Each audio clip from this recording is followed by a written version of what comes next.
Je suis allé dans la province de Maniema parce qu'il y avait un problème sérieux.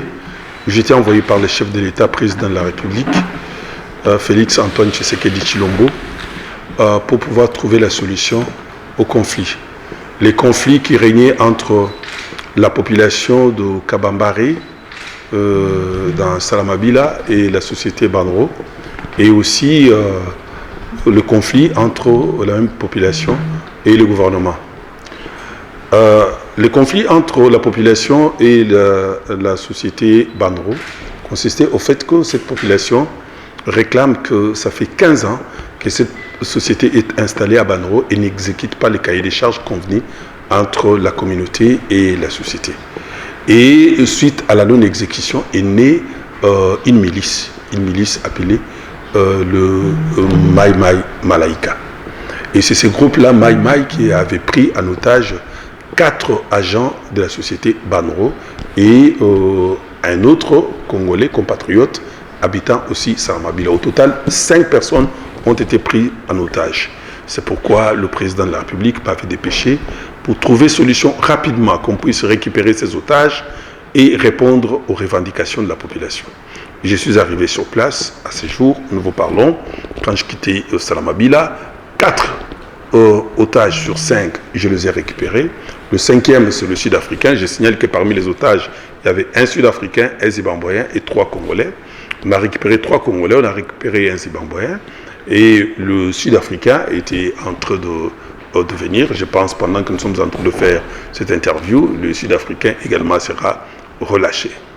Alors, nous avons répondu à la récupération des otages, c'est-à-dire on a récupéré les otages et nous avons donné satisfaction aux revendications de la population.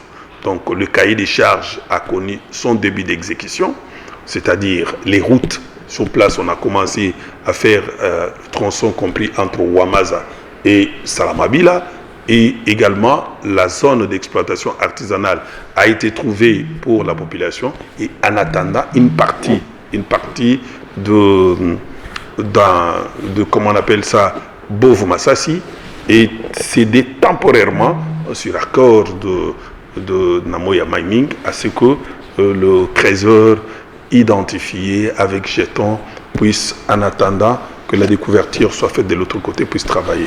C'est pourquoi vous avez vu la joie immense et les remerciements de cette population à l'endroit du président de la République, chef de l'État, Félix Antoine Tshisekedi Tshilombo. Quand je suis arrivé pour la première fois, nous avons fait l'état des lieux, et parmi les toutes premières revendications, c'était l'exigence de la libération de prisonniers ressortissants de Salamabila qui étaient pendant 2 ans arrêtés et envoyés à Angenga, dans la province de la Mongala.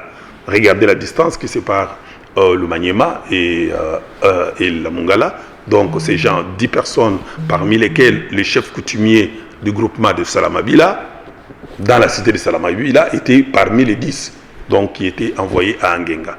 L'exigence avant de pouvoir échanger, avant de pouvoir discuter et ramener la paix, était que ces prisonniers devraient être libérés. Ce qui a fait que j'ai fait demi-tour ici à Kinshasa.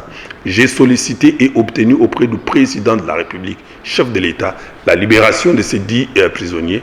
Et il m'a autorisé d'affréter un avion pour prendre ces 10 personnes à partir de la province de la Mongala, ici à Kinshasa, et prendre encore un autre avion pour les amener jusqu'à Kindu, prendre un 3e avion et les amener à Salamabila. C'est ce qui explique toute la joie là et la reconnaissance de toute cette population à l'endroit du chef de l'État.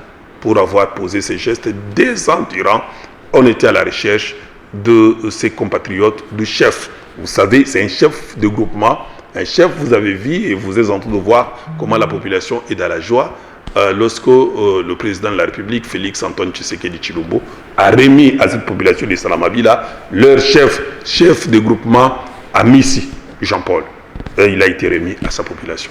Ça fait partie des démarches que nous avons y amenées. Nous avons également saisi de cette occasion, pendant notre présence là-bas, de pouvoir échanger aussi avec les d'autres groupes armés, notamment le groupe Simba, qui totalise plus de 50 ans en brousse. Aujourd'hui, ce groupe est prêt à se rendre. Même le groupe Malaika, les miliciens là, ils ont accepté de se rendre. À nous de définir les modalités pratiques, comment les prendre en charge. et aussi un groupe que l'on appelle les revendiquants, ceux qui s'opposent contre l'érection du parc Lomami. Également, tous ces gens sont venus pour solliciter l'encadrement parce qu'ils veulent se rendre, ils veulent travailler avec le président Félix Antoine Tshisekedi Tshilombo.